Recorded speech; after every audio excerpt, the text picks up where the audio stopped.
It taught me how to endure without losing my sweetness, how to hold on when falling would have been easier, how to speak with a trembling voice and still keep speaking. And one day, without warning, the pain turned into silence, and the silence into clarity. That day, I looked at myself in the mirror without fear, not to see if I was still broken, but to greet the woman I had rebuilt with patience and fire. I no longer needed to understand why everything happened.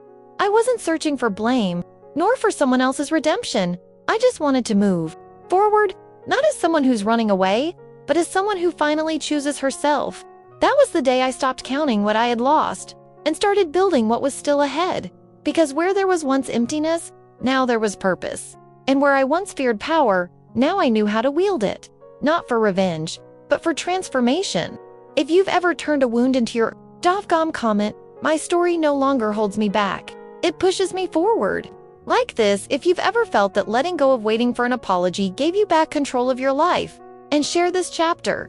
If you know that the truest kind of power doesn't scream, doesn't threaten, it simply lives within those who never give up. Asterisk, asterisk, that day, I summoned the council, not out of urgency, but with authority. I didn't arrive flanked by soldiers, nor escorted by symbols. I arrived alone, because I knew my presence was enough. When I entered, the murmurs ceased, not because I silenced them, but because respect was no longer requested, it was commanded. I spoke with firmness, no grand speeches, no flowery promises, only the truth. The empire needed a clear voice, a vision unafraid of the cracks. And I was willing to be that voice. I no longer doubted my place. I no longer feared taking up space.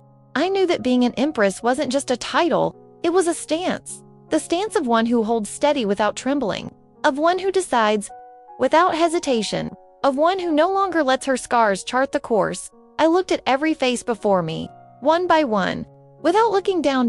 And for the first time, I didn't feel the need to prove anything, because simply being there already said it all. If you've ever claimed your place without asking permission, comment, I'm not here by chance. I'm here because I earned it. Like this, if you've ever felt that the silence of others was your cue to speak louder, share this chapter if you know true power doesn't always roar. Sometimes it just walks in and no one dares block its way.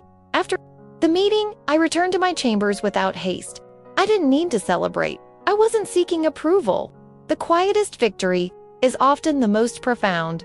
I sat before my desk, the same one that had witnessed countless nights of doubt, and I began to write, not a diary, not a letter. I was writing decrees, new laws, instructions for projects that had slept for months, reforms no one dared to touch, because when pain ends, what remains is action.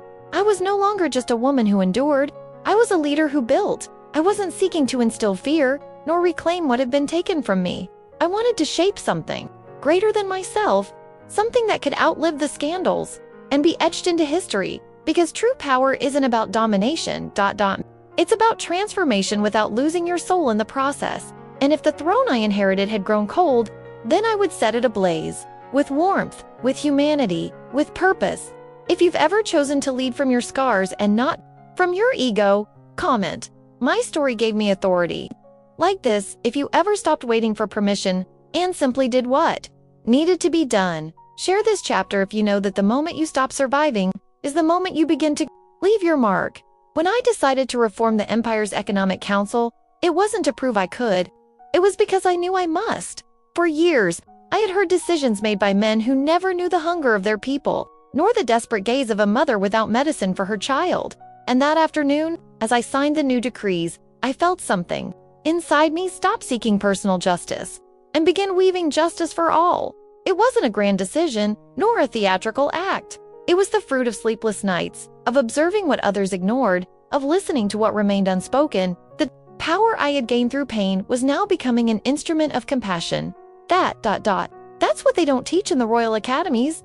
You can't rule if you haven't bled. You can't give if you've never been empty. You can't heal an empire. If you haven't learned to heal yourself. And I had. If you've ever turned your story into a bridge for others, comment, my scar guides my cause. Like this, if you know true leadership isn't born at the top. But when you rise from the ground, share this chapter if you believe there's no greater power than using what broke you to build something that holds. Many. Resistance didn't take long to arrive.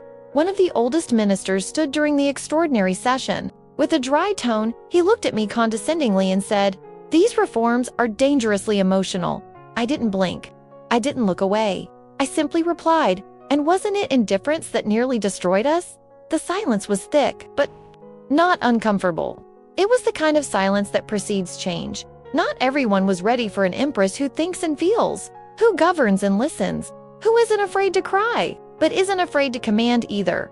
I knew some would call me impulsive, others rebellious, even crazy. But I also knew that a woman who no longer seeks approval is dangerous to those used to control, and I no longer sought acceptance, only coherence. I had paid the price. I had survived the fall. Now I had the right to rise in my truth. I would not yield, not this time. If you've ever defended your vision when everyone doubted you, comment, "I didn't come to fit in, I came to transform." Like this, if someone once called you too emotional, without realizing it was your emotion that made you powerful, share this chapter if you believe the most feared revolution is a woman with purpose and memory. That night, I sat in the gardens. The moon was full, the air was fresh, all seemed calm, but within me, there was a quiet fire, not of rage, not of revenge, but of certainty. For the first time, I felt that my reign didn't depend on Silvashu, nor lineage, not even on the title. It depended solely on me, on my vision, on my ability to endure without hardening, on my decision to remain light. Even after walking through so much darkness, rumors didn't concern me. The stares didn't stop me, because I no longer sought applause.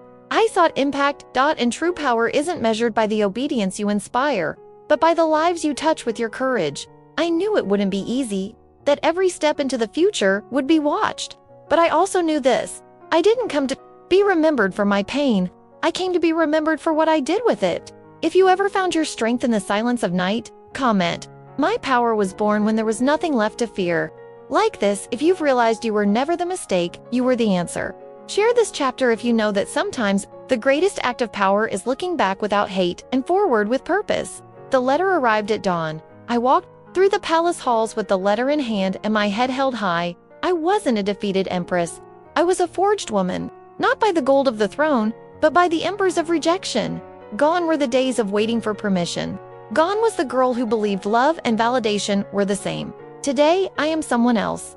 Someone who doesn't apologize for her light. Someone who doesn't bow her head to make others comfortable. Someone who learned that dignity isn't begged for, it's claimed. And in that final calm, I understood that true power isn't ruling others. It's ruling yourself. That victory isn't making others respect you. It's living unafraid of losing anything. Because when you've already lost everything, what you keep is real. What you build is eternal. My name is no longer a whisper. It's a voice. My story is no longer a wound. It's a flame. And what comes next won't be a continuation. It will be a revolution. If this chapter stirred something in you, comment. My power began the day I stopped breaking in silence. Like this, if you've ever risen from your ruins, share this chapter if you know the end of pain is the beginning of a greatness that needs no explanation. The seal was familiar, the insignia of the Western Empire. My pulse didn't change. It wasn't a surprise. It was destiny. Inside a single phrase, "It is time to build, not compete." I smiled. Heinrich had always known when to speak and when to act. It wasn't about love, though love was present. It was about vision, about the future, about pacts not built on empty promises, but on mutual respect and shared goals.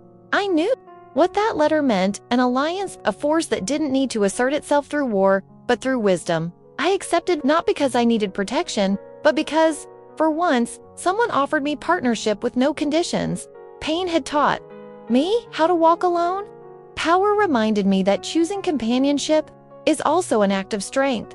I no longer sought thrones, I sought transcendence. And I understood that sometimes true revolutions aren't born from confrontation, but from the agreement between two free hearts. If you've ever recognized someone who arrives without chains, comment, "My story deserves alliances, not saviors." Like this, if you've discovered the strongest love walks beside you, not ahead, not behind. Share this chapter if you believe that when two wounded souls unite with purpose, they don't complete each other, they amplify each other.